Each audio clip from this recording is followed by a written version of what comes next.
Three 14-year-old boys fell through the ice on Martin Luther King Day. When rescuers arrived, one was almost out of the water, another was holding onto the ice, and one couldn't be found.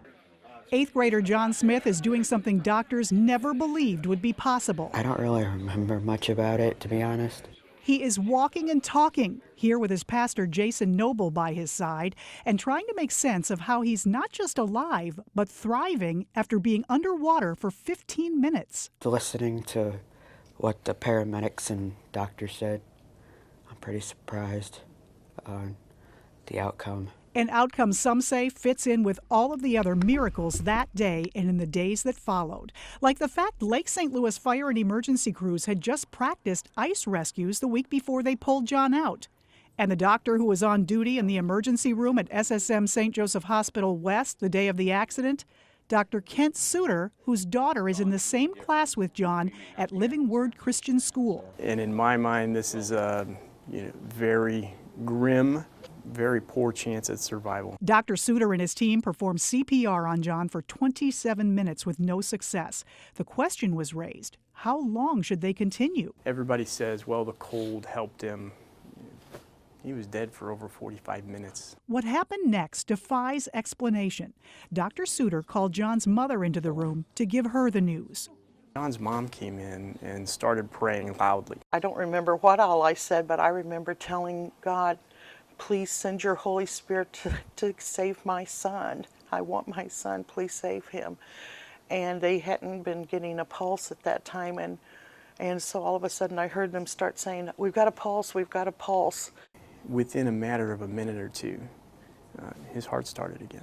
It's an experience that's shaken many of those in the emergency room that day. This veteran of responding to medical crisis wrote a letter about it as a way to cope. That's when his heart was jump-started by the Holy Spirit, listening to the request of his praying mother. Dr. Jeremy Garrett, who oversaw John's recovery, even goes a step further. This is a bona fide miracle. John was airlifted to Cardinal Glennon Children's Medical Center about 2 hours after the accident. Dr. Garrett said he knew within about the first 16 hours after John's arrival that his body would physically survive the ordeal. What he didn't know was how much brain function he would have. The lungs aren't full of water. They're starting to fill with inflammation. But within 48 hours, family members reported things he didn't expect, like John opening his eyes. Then relatives told him this teen, who loves to play and watch basketball, was responding to questions about his two favorite players. Did a very interesting neurologic exam. We said, well, John, pretend your left hand is LeBron James and your right hand is Michael Jordan. And then asked him a series of questions, and he got them all right. It was really amazing.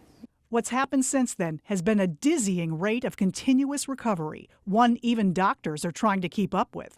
And to watch your son set up and amaze the doctors. I mean, from the neurologist coming in and say, we don't know what to do next because we've never seen this before. We heard you like chocolate shakes. While we were visiting, John's rescuers from the Lake St. Louis Fire Department showed up bringing lunch, seeing for themselves the boy who survived 15 minutes under the ice. I know it doesn't fit inside our little comfortable box of today, but again, you can't refute the clinical evidence. And while his parents haven't spoken to their son about his impulsive decision to walk out on the ice that day with two friends, they know their son has learned more than any lecture could teach him. It's a real miracle that I'm alive, and I thank God that I'm alive, and there's a reason that I'm alive. I just kind of got to follow what God has in store for me throughout my life. John still has a cough, and he's getting physical therapy to help him regain some of the movement in his hands, but he could go home by the end of the week.